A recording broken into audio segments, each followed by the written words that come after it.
Hoy tengo uno de esos temas que a quien no le gustan.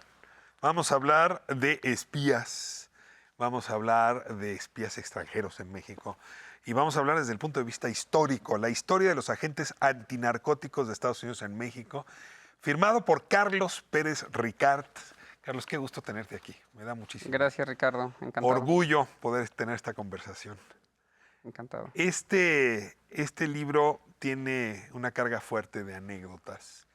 Desde luego ahora que está de moda hablar mal de la DEA, ahora que Caro Quintero regresa otra vez bajo los reflectores, entonces hay que hablar del Quique Camarena. El libro cae muy bien, pero no es un libro de chismes, es un libro de historia.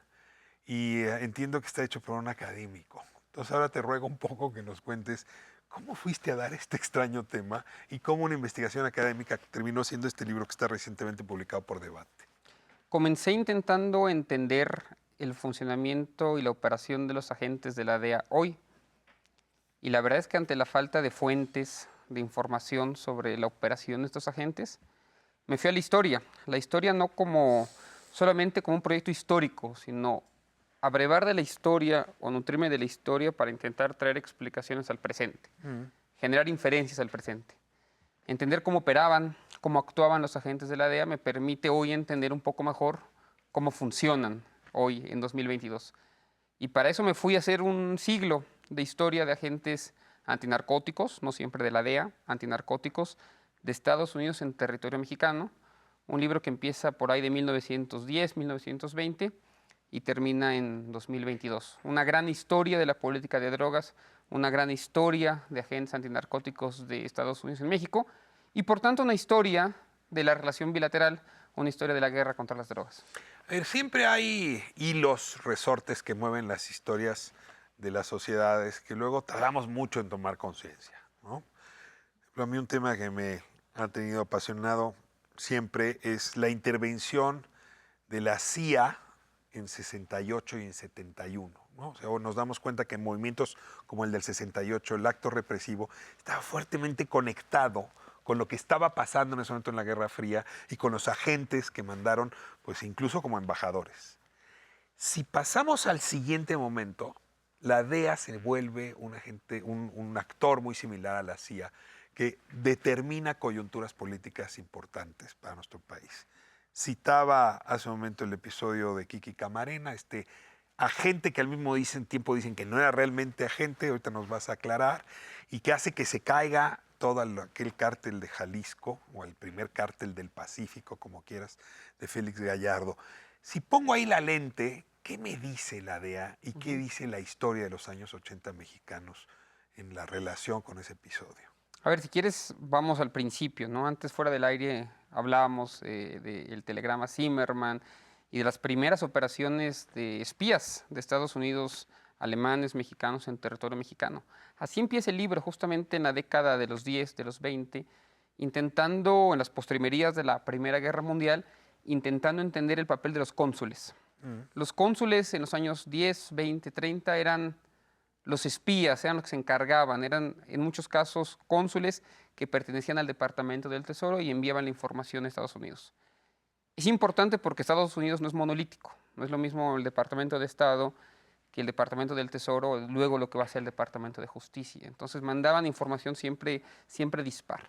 En los años 40, en los años 50 vamos a ver la profesionalización de la gente. La gente comienza a ser una cosa en sí mismo, ya no es alguien que cobra rentas del Departamento del Tesoro, comienza la profesionalización de ser agente. Y en los años 70 y 80 va a haber un cambio importante, ya no van a ser agentes anglosajones, con apellidos alemanes, holandeses, estadounidenses, sino van a ser ya chicanos, como el caso de Enrique Camarena.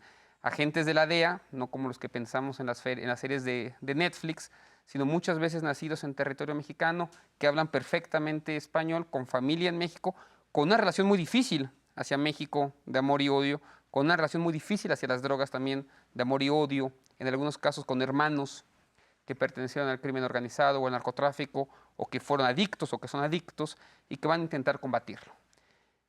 Quique Camarena es donde comienza este libro y donde termina este libro. Es la punta de fuga, es el tema, es nuestro Kennedy. Siempre digo, escribo ahí en ese libro que que Kiki Camarena es para nosotros lo que fue Kennedy, un mito del que abrevan todos, abrevan las agencias de seguridad, los políticos, la oposición, los Déjame, propios narcotraficantes, les para, encanta la para figura. beneficio de la audiencia, contar muy rápido la anécdota. Hay un piloto que sobrevuela sembradíos muy extensos de marihuana en Chihuahua y ese piloto le cuenta a este agente, y lo de agente lo voy a poner todavía entre comillas, ahorita necesito que me precies, que es Enrique Camarena. Resulta que esa información llega al dueño de esos sembradíos, que era Caro Quintero. Caro Quintero decide asesinar tanto al piloto como a Enrique Camarena, y esto vuelve un problema muy serio porque era un espía de la DEA. Y exige el gobierno de Estados Unidos no solamente que se detenga a Caro Quintero, sino a toda su estructura. Y con eso se desfonda el cártel, digamos, más importante que tenía México entonces, que si uno lo ve era un cartelito de juguete con respecto a lo que tenemos ahora. Esa es la anécdota. ¿Por qué después de eso, dices, se vuelve el referente ineludible? Kiki Camarena es este agente que nace además en México, que trabaja en Estados Unidos y que vuelve a principios de los años 80 a Guadalajara. No interviene en el Búfalo, es uno de los grandes mitos. Nunca interviene en el Búfalo. Sí platica con este piloto. O sea, ¿no es cierto que, no es cierto. que el piloto le cuente a él y Sí y Enrique platica con Camarena este lleva piloto. la información a Washington? Sí, pero no por el caso este del gran Búfalo, el rancho en Búfalo. Lo platico en el libro. Yo me encerré 3, 4 meses con todo el expediente de Camarena para intentar empezar desde el principio. Es una historia con tantos mitos, con tantas historias alrededor, que entonces fui a la fuente primaria, empecé a entrevistar gente, fui a los archivos e intenté reconstruir hasta donde me fue posible esta gran historia, advirtiendo ¿Por que qué está Caro llena de Quintero cosas. mata a Enrique Camarena? Porque ciertamente va contra algunos de sus sembradíos en Zacatecas y está persiguiendo una red de heroína que sí está al mando de Caro Quintero, y sí es Caro Quintero el que finalmente lo termina por asesinar, quizás de forma accidental. Quizás de forma Me voy a tener que ir accidental. a corte, pero antes déjame decir lo siguiente. Cuando liberan a Caro Quintero hace 7, 8 años, lo liberan porque no puede confirmarse que Enrique Camarena fuera agente de la DEA. Eso no sé si es porque corrompieron al juez o porque en realidad no era un agente de la DEA. Lo cual hace, por cierto, que entonces Caro Quintero habría cometido un delito del fuero común y bien pagó su condena y por eso pudo salir libre. Déjame irme a corte y regresamos para este siguiente chisme que está en el libro. Digo, dígame si no se antoja comprarlo, leerlo, devorarlo, en fin. Estamos con Carlos Pérez Ricard. Regresamos en un momento hablando de espías, 100 años de espías estadounidenses en México para tema de narcóticos. Bueno, usted habrá oído hablar recientemente de Genaro García Luna. ¿Le dice algo el nombre? Resulta que hay muchos directivos de la DEA que han dicho que ese hombre es inocente, que no tendría que estar perseguido en Estados Unidos. Y uno se pregunta si Genaro García Luna tiene una relación distante o muy próxima con la DEA de entonces. Ese es un ejemplo más de cómo hay vasos comunicantes entre el gobierno mexicano y el gobierno de Estados Unidos que luego nos ayudan a explicar la historia. Estamos hablando con Carlos Pérez Ricard, me voy a regresar unas décadas atrás, ahora volvemos a Genaro García Luna, para hablar de este agente, el agente Camarena, que habría mandado asesinar Caro Quintero y que, Carlos, habría hecho un parteaguas en la relación México-Estados Unidos. Fue un parteaguas, estuvo a punto de dinamitar la relación bilateral entre México y Estados Unidos, a punto de dinamitar las negociaciones por el Tratado de Libre Comercio en 1992-93, está todo documentado en el libro, que se parece a una época muy similar a la actual, curioso, con dos presidentes muy distintos, Salinas de Gortari y López Obrador. Probablemente hoy estamos en el punto más bajo de la relación bilateral México-Estados Unidos por la DEA, como estuvimos en ese momento en 1992, en el que agentes de la DEA en algún momento pagan incluso a algunos policías estatales de Jalisco para que secuestren al doctor Álvarez Machain, que tenía vivo a Camarena bajo tortura, se lo llevan a Estados Unidos, secuestran a un par de personas más, intervienen, matan gente en México. Agentes extranjeros operando en México, hay que insistir, no era la CIA. No, la sino DEA, Agencia 1989, 1990. Y operando con mucha libertad, portando armas. A cargo de un tipo que describo la historia. La segunda parte del libro son 5 historias de agentes. Uno de ellos es Camarena. Y la segunda historia se llama Héctor Berreles. Héctor Berreles, que aparece siempre en televisión, que da muchas notas. El tipo que se encarga de lo que luego se llamó la Operación Leyenda, que yo creo que todo tu público sabe más o menos lo que es Operación Leyenda. Él es el que se encarga de la investigación de ¿Qué es la Camarena Operación Leyenda? y el que inventa, pues es la estrategia de la DEA para encontrar a los culpables del asesinato de Camarena. Vienen a México 4 o 5 años, hacen lo que quieren en México, secuestran ciudadanos mexicanos de forma ilegal, matan, asesinan, desaparecen, compran testigos y se va formando todo el mito de Ahora, Camarena. en ese momento hay una relación muy tensa entre Ronald Reagan y Miguel de la Madrid. Hay que decir que es un muy mal momento de la relación. Esos dos presidencias no se encuentran, no se entienden.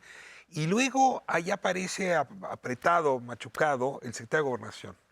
Porque se habla de Manuel Bartlett como alguien que pudo haber operado, digamos, en contra de los intereses de Estados Unidos. Incluso no sé si es cierto, pero corría el rumor de que ni siquiera tenía visa para entrar a Estados Unidos. Es un gran rumor, no seré yo quien esté en este programa venga a defender a Manuel Bartlett, Pero eso no es cierto. pero eso no es cierto. Incluso hay testigos protegidos pagados por la DEA, por esta gente que se llama Héctor Berreles, que señalan, imagínate tú, que el día en que están matando a Camarena, torturando a Camarena, está ahí el exsecretario de Gobernación Bartlett fumando bazuco, ahí sonriendo mientras asesinan a Camarena. Bartlett logra demostrar que él no pudo haber estado en Guadalajara en ese momento, que él tenía su agenda en otro lugar, y aún así se ha corrido el mito de que él es el asesino de Camarena. En las series de Netflix está casi personificado. Bueno, podrá tener otras cosas de las que se le acusen, seguramente, no Pero seré yo esa el que lo no. defienda, pero eso es completamente falso, porque en el fondo se trataba de una acusación contra México, contra el ala nacionalista, que representaba en más de un sentido Bartlett en ese momento, y era una acusación contra el gobierno mexicano por parte, digamos, desde la Casa Blanca. De tus argumentos es que sí, la lucha contra los narcóticos es importante, pero que la DEA en realidad es un brazo político que actúa dentro de los países, Y sí, es apuntalando facciones, pegándole a otros, jugando incluso electoralmente. totalmente. Y además, ya es un lugar común decir que la guerra contra las drogas no funciona. Todo el mundo lo dice en todos lados y estoy completamente de ¿No acuerdo. funciona para quién? Bueno, Porque les funciona muy bien es la guerra por su las drogas y burocracia. a algunos les va muy bien, a otros les irá mal. Está claro que a México no le ha ido bien la guerra contra las drogas, hay consenso. Pero lo que yo sostengo aquí es que la DEA es una cosa así como el brazo armado de esa guerra contra las drogas. Y si realmente vamos a tener un discurso contra la guerra contra las drogas, hay que identificar con nombre y apellido al mecanismo que lo permite, a la herramienta que lo permite. Y la Voy DEA a está en el dar centro de eso. el salto. Genaro García Luna fue un gran aliado de los Estados Unidos. Lo condecoraron, lo felicitaron. Trabajó muy de cerca con la DEA, al punto que cuando es detenido en Estados Unidos, su interlocutor, que es pues el segundo de la DEA para temas Vigil. en América Latina, Vigil, lo defendió. Entonces ahí uno se pregunta, ¿no será que llegó Trump, nombró nuevos directivos de la DEA y los nuevos directivos se pelearon con los antiguos y por eso metieron a García Luna a la cárcel? Yo te pregunto porque estas pugnas que tú referías entre agencias en Estados Unidos también se dan a lo largo del tiempo. Antiguos directores de la DEA con nuevos directores de la DEA y acabamos aquí pagando los costos del cambio de política y del cambio de grilla también en Washington. Una cosa que me fascina de hacer historia política, es intentar analizar rupturas y continuidades. ¿Qué tan nuevo es García Luna y qué tan viejo es García Luna? Y lo que te puedo decir es que Garcías Lunas se repiten en los años 90, se repiten en los años 80. Empleados del gobierno estadounidense. Pensemos en Calderoni, digamos, que es como el gran policía de los años 90. Lo mismo, amado por la DEA. Cualquier otro gran agente de la policía judicial de los años 80, de los años 90, de los primeros 2000 era amado, era adorado, tenía todos los entrenamientos por parte de la DEA y o son culpables de graves violaciones a los derechos humanos, ¿sí? O están acusados por corrupción, o están muertos o han sido asesinados. Es decir, los aliados de la DEA han sido sistemáticamente gente Voy a acusada de cerrar porque necesito hacerlo. El general Cienfuegos, ¿no? Secretario de la Defensa de la administración anterior, fue acusado por la DEA de haber conspirado para temas de narcóticos. Y pues desde luego los generales mexicanos dijeron ya basta de estar recibiendo estos señalamientos por parte de la DEA. Yo casi me atrevería a decir que el caso Cienfuegos, si lo ves en la historia dentro de 20 años, va a ser tan importante como el caso Camarena. Probablemente, para el rompimiento de las relaciones entre los dos países sobre este tema. ¿Me demuestra equivoco? algo bien interesante, que la investigación sobre Cienfuegos, al menos la investigación que se hace pública, que presenta la DEA a la Cancillería de México y que luego se publica es una investigación que no muestra, por lo menos eso que se mostró, no muestra la culpabilidad de Cienfuegos. Mm. Luego habrá otras cosas que seguramente lo van a incriminar o no. ¿Cómo anda Pero tu eso agenda que- para el año que entra? Muy complicada, ¿por qué?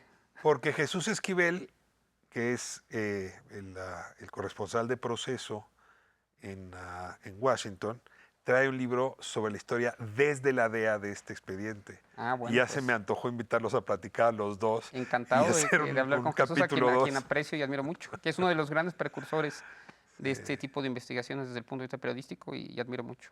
Carlos Pérez Ricard, qué bueno tenerte aquí, qué gusto tener tu libro y pues lo recomendamos muchísimo. La historia de los agentes antinarcóticos de Estados Unidos en México, 100 años de espías y drogas. Carlos Pérez Ricard, no se lo pierdan.